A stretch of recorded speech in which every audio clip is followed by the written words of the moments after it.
What's up, guys? Frank Macaluso here today to talk a little bit more about the E36 N54 swap. Today we're going to be doing more AC work. I know that I've broken up the AC into a number of different videos, but today we're going to replace the expansion valve. We're going to fix all the leaks in our custom-made tubing. We're going to ensure that not only does the switch work inside the car, but that the high pressure and the high pressure / low pressure switch work, and that we're going to evacuate and we're going to fill with our N54A. Guys, stay tuned. This is going to be a great episode. Thanks a lot for watching. Stay tuned.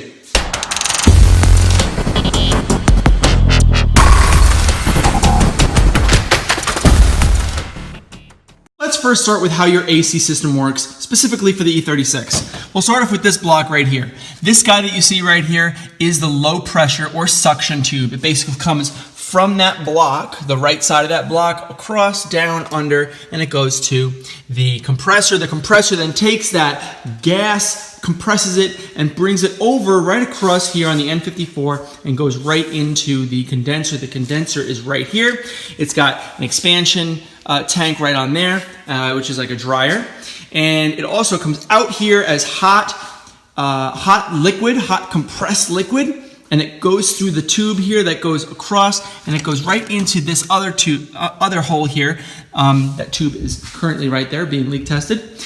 But that comes into this block as a hot compressed liquid. And inside the car, right here, comes through these tubes. The small tube is the pressure tube, and that goes into that big block with the blue sticker on it. That's called the expansion valve. Basically, this hot liquid goes through a tiny little orifice. Sometimes they're called orifice tubes for the older style, but the expansion valves are just like newer. And it goes through this tiny little pinhole. And as a pressurized liquid that's really hot goes through a pinhole, it kind of spurts out and sprays out and expands. And as it expands, it's expanding into the evaporator core that's located inside underneath the dashboard. It cools. As it expands and the pressure decreases, the temperature also goes down. And as you blow hot air across the coils in the evaporator, cool air comes out. That air then cools down, and it goes back into what's called the suction tube, which I just explained in the beginning of this, and it goes all the way back to the compressor. Now, really quick note about the pressure sensor, very important, the pressure sensor. Is what's called the pressure tube. It's got a port here for a gauge. It's actually a larger port, smaller diameter tube. The suction tube has a smaller port, but it's a larger diameter tube. Anyway, I have it set up here. The high pressure switch is located here. It's got 4 pins on the E36. And when the pressure gets too high, when the compressor is compressing gas into this tube and the pressure gets just high enough, it actually opens or closes this valve accordingly, and it turns the compressor on and off so that you don't have an overpressure in the system or you don't have an underpressure. So this valve, this pressure switch is really intended to control the amount of pressure that's in the system at any given time. So it basically activates or deactivates the clutch within the compressor. So I wanted to make sure that I don't have any leaks in this line. So what I'm going to do is I'm going to put air pressure, about 130 psi, into this side, and this side is capped off with a rubber boot. So I'm going to see if I have any leaks in here, and I know that I do, and I'll demonstrate that for you here, and see what we need to do to fix this. All right, so this might be hard to tell, but I'm going to pressurize the system in 3, 2, 1. And you will see there that there are leaks coming in there, right? There are leaks in the system.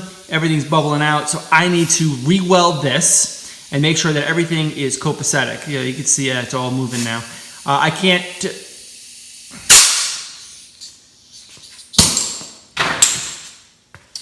So what we need to do with this tube now is I want to just lay another bead of aluminum TIG weld on there, on that joint there, so that we know that the pressure sensor mounting location doesn't have any leaks. We'll do another pressure test to confirm that it's all good.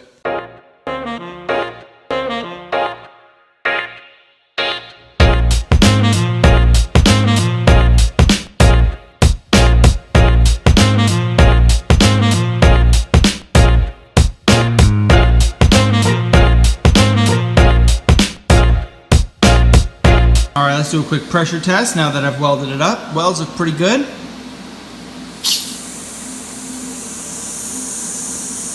Sounds like it's coming out of the Schrader valve. Yeah, it probably is. So these are what's called Schrader valves. I got a little kit on Amazon. It comes with the tool. And this is the old Schrader valve, and this is the new valve, the new corresponding valve for this guy here. A Schrader valve basically allows you to remove the actual part without having it be spring-loaded to prevent the refrigerant from escaping. So it's spring-loaded, and only when you push on the little pin does it allow the fluid to escape. And actually it's very commonly used in tires as well. So it allows you to fill your tires with air without the air escaping. There's one on the high side as well. I got to replace that one. I got to fill the one on the low side on the car. And then this one needs to be replaced. As you can tell, it looks pretty charred up. And the reason it is because I was welding all along here and it heated up the metal so hard, so bad, and ended up melting away at the seal. You can see the seal's really good and new in that one. So we're just going to end up replacing all three of these guys. And then we're going to test and evacuate the system.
Very similar.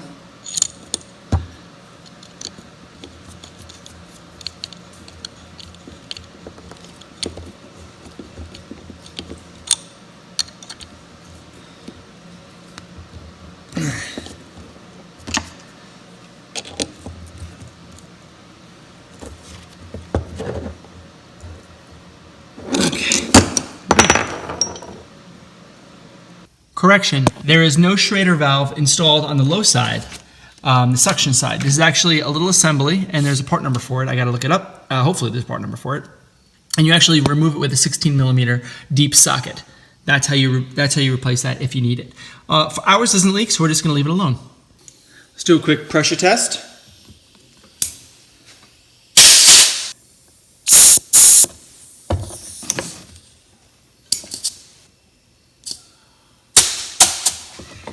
Good.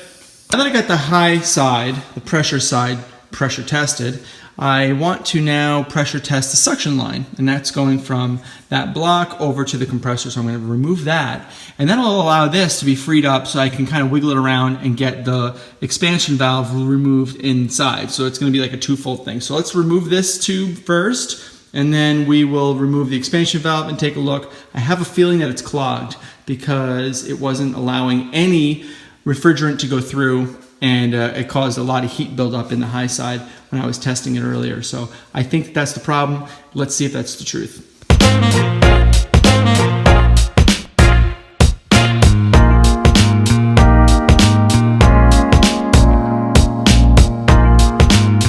So now I want to verify that the suction line, the larger diameter line, does not have a leak as well, because there were two weld locations that I made on this in order to get it to fit exactly the way I wanted it to on this car. So I capped it on one end, and I'm putting about 100 psi of air into the other end.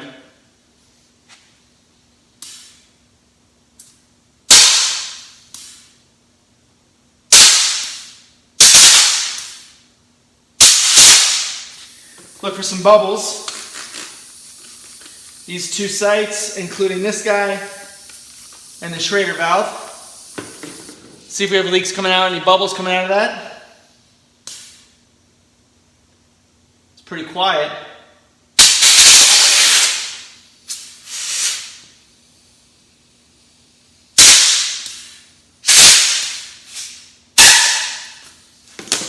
This guy's in tip top.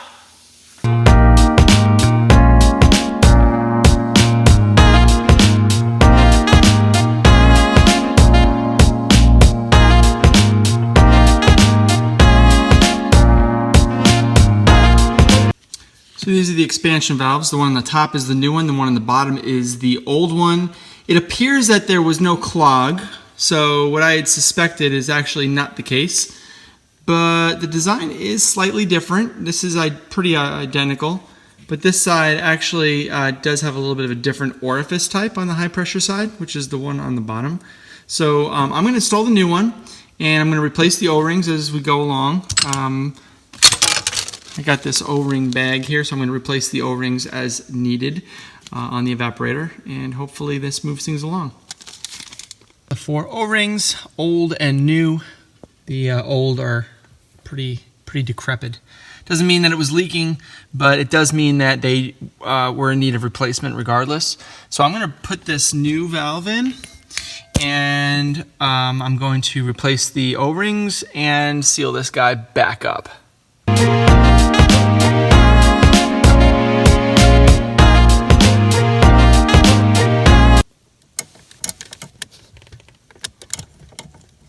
One click at a time. So I think I figured out the air conditioning and how to integrate the high and low pressure switch. It's a single switch with a couple of relays so I don't burn anything out, using the existing stock relay, and getting the AC switch inside the car to turn the compressor on the N54. So here's what I did. I wired up 2 relays. This guy is the compressor relay, and that basically controls from the switch inside. When you turn the switch on, it turns this relay on, and it actually provides power to the clutch on the compressor. However, it's interrupted by another relay right here that is actuated and controlled by the actual pressure switch on the high pressure side. This is the E36 switch. Okay, it's got 4 wires. We're only using 2 of them. We're using these 2. Pin 4 and pin 1. Again, as I said earlier, this is for the fan. So what I want to do is, I want to prove to you that the air conditioning actually works. Only when the air conditioning button is on and there's pressure in the system. And there's always going to be pressure in the system. So let's prove to see if it works with the light on. So I have a DC clamp meter on this line that is basically going from the secondary relay, where the compressor power flows through the secondary relay and goes through to the clutch. As you can see now, I have no amperage, okay? And the AC is on. The AC is commanded on, yet the air conditioning is not turning on. Why is that? Because I do not have pressure at my pressure switch. So if I were to craft, let's see if I can do this here. Try putting pressure to this. All right, pressure now. Oh, I lost my ground. Damn it. This is a jerry-rigged system here. I lost my ground. So if I go like this, right? Okay. And I put air into this tube, which actuates the pressure switch, I should get about 1 amp. Off, on,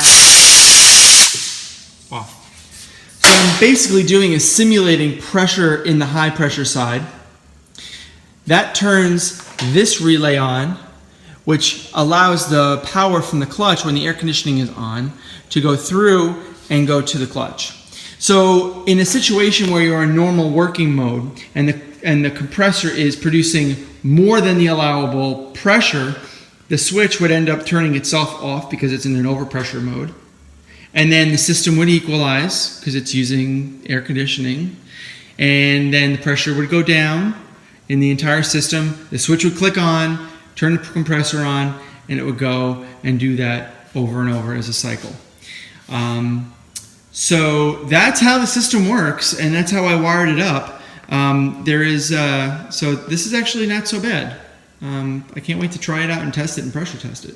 The high side pressure switch from the E36 operates on 2 different modes. And when the switch is closed, that means that it's allowing the compressor to run. And that is in a range of 38 to 300 PSI. Obviously, the air from the compressor is 190 PSI. so it's always within that range. So I know that I'm turning the switch on because I put a continuity meter on those 2 pins, and it actually beeped when I was able to put pressure on it, and it didn't beep when the pressure came off. And that's basically what we were demonstrating by using an ammeter on the actual clutch line. That's how the system works. So just a little tidbit there.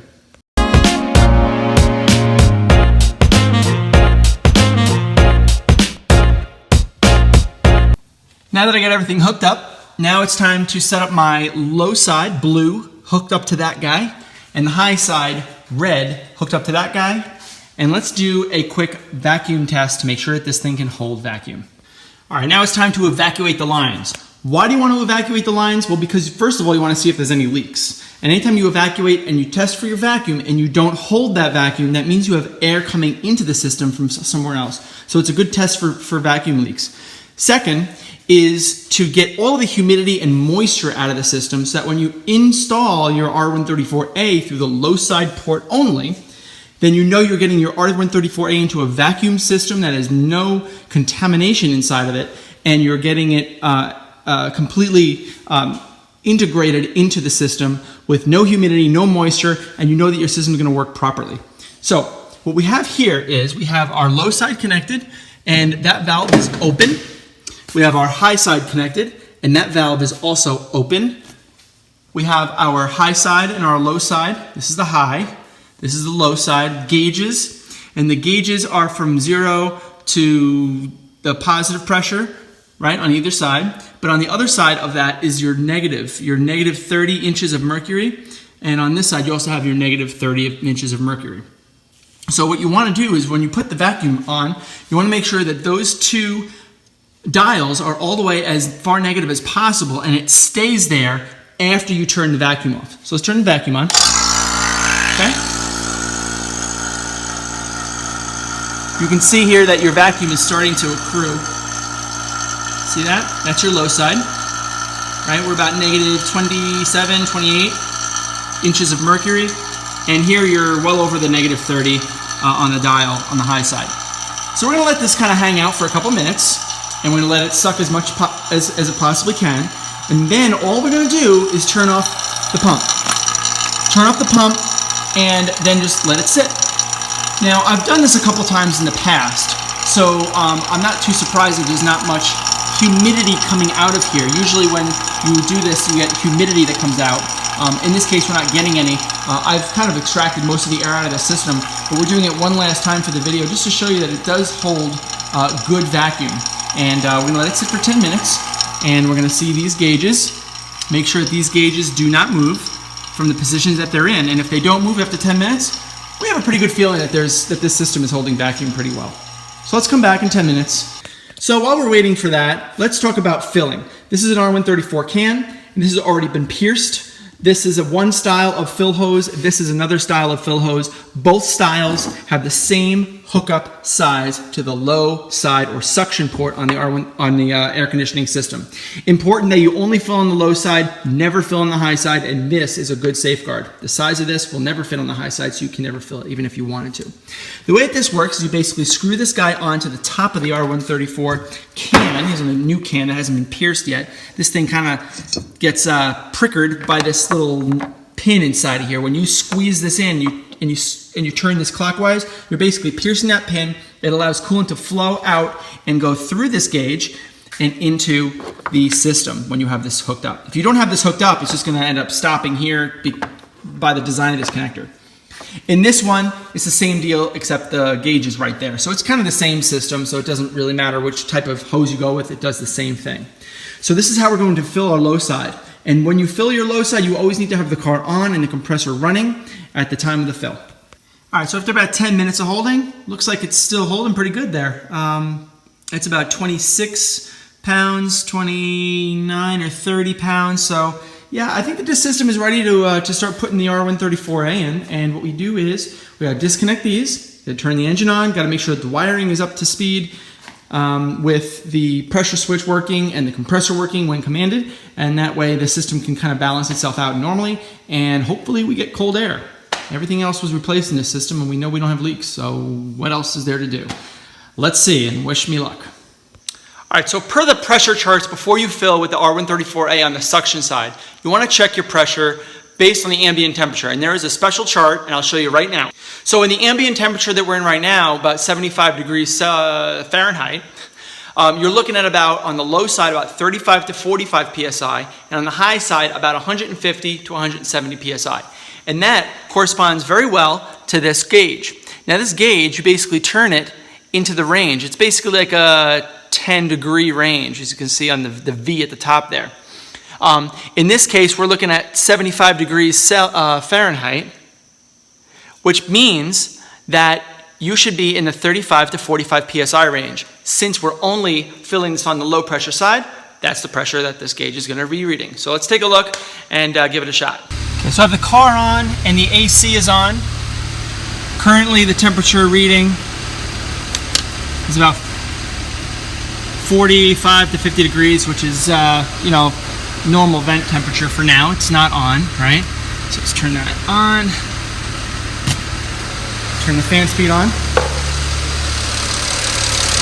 I have my R134A hooked into the low side.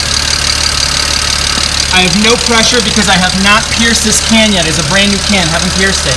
I do have this on the an ammeter on the compressor, which basically tells me when the compressor is clicking on.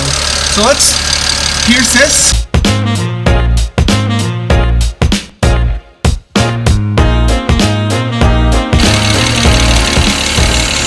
There we go. All right, you can see it's kind of hovering there. And you can see now that the compressor is clicked on. And the can is getting cold. Compressor is clicking on.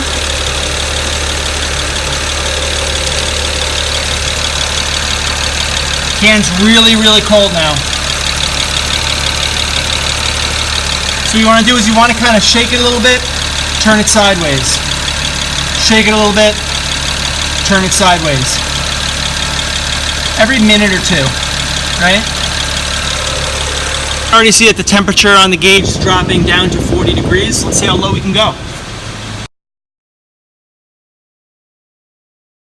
And I'm looking at the pressures here, and the pressures between the high and low is exactly the same. I don't think that this is right. You should have a pressure differential, which is what would create a temperature differential in the evaporator, and that's not happening. So the AC is still not working, and I don't know why. I have a feeling it's the compressor.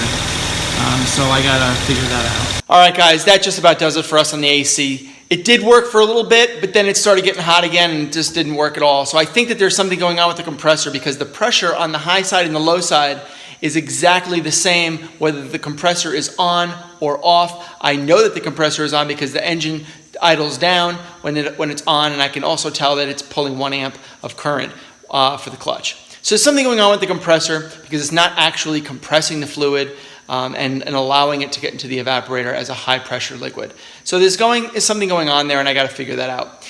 In the meantime, that's it for this episode, guys. We will tackle the compressor in another episode. Thanks a lot for watching, guys. My name is Frank Macaluso from Garageaholic, and stay tuned for the next episode. We got a lot more coming on this guy. Later.